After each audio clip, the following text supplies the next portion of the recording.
UFC star, the Reaper, Robert Whittaker, world's nicest bloke, out of the ring. In the ring, seems he really doesn't like one of his opponents, Israel Adesanya.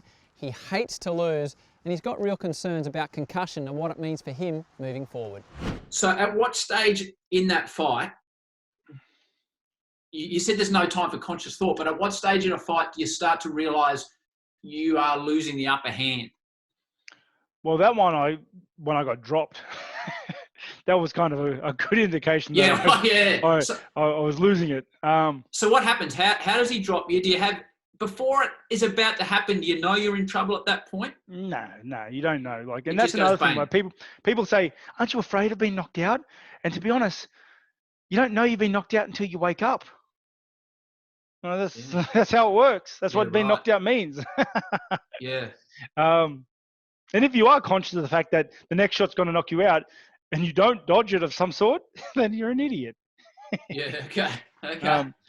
And like, I don't know. Let's not talk too much about Israel because I think he's a piece of shit. Right. Why? He's just a shit person. He's a shit person. Yeah. No. Piece of shit was too rough, too harsh. He's a shithead. Yeah, that sounds better. He's a shithead. I don't like him. He doesn't like me. We just like that. We just do two cats on two different paths that just don't get along. And, so does that change the dynamic of a fight? Because it did. Because the last fight I was kind of very emotional. I was in a bad place for the sport itself, for my career, and I got a bit emotional in that fight just because I don't like him very much. On top of everything else that was going on. How do you mean emotional? Like you lost your process? Like when you're emotional? Lost my cool. I lost my cool. I wasn't really fighting like I should fight, like I normally fight. And props to him. He got in my head. But I just think he's a shithead. Okay, so I just allowed to swear? Sorry. Yeah, of course you are. No, of course you are, mate. Have a listen to Luke Longley's version of the Great Australian Basketball, the version of that he did on your show, mate. Far out. Let's take any loss. So you've only had 5 losses.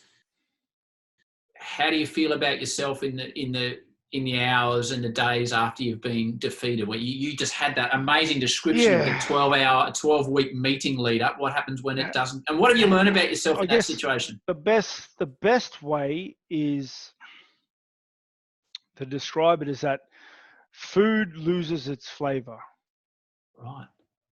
Everything tastes bland. Colors aren't as bright. It just feels like everything is shit. Yeah. And that's the best way to describe it. It's just like, and that goes away because emotions are a wave you need to ride. So it goes away. You forget about it pretty quickly. But for that week or two after a fight, after a loss in particular, it is sucky.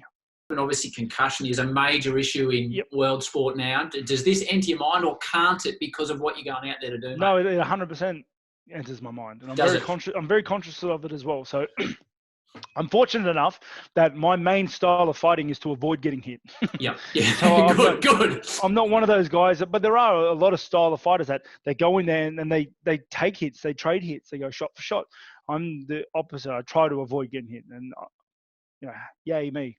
I guess further to that, I have a soft cap on when I want to exit the sport because I don't want to be taking head trauma into my 40s and whatnot. I want to be there and be able to help my kids with their grade 3 maths. Okay, so I have to be there. Yeah. I have to have this intact still for that, as well as my body. I need my body to be able to play catch with them. So I want to run circles around my kids until they're well into their adulthood. Okay, because I need to be that pinnacle. I need to be that guy, like their dad. I need to be their dad. So that is obviously my highest priority. And then I have to make a living with them. This is my trade. This is what I do. So I have a soft cap on when I want to exit the sport. Hey guys, Howie here. Thank you so much for watching the Howie Games YouTube channel. We appreciate your support.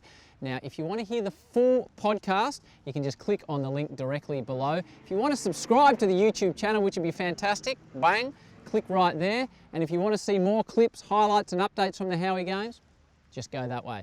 Thanks so much. As always, take it easy and peace and love.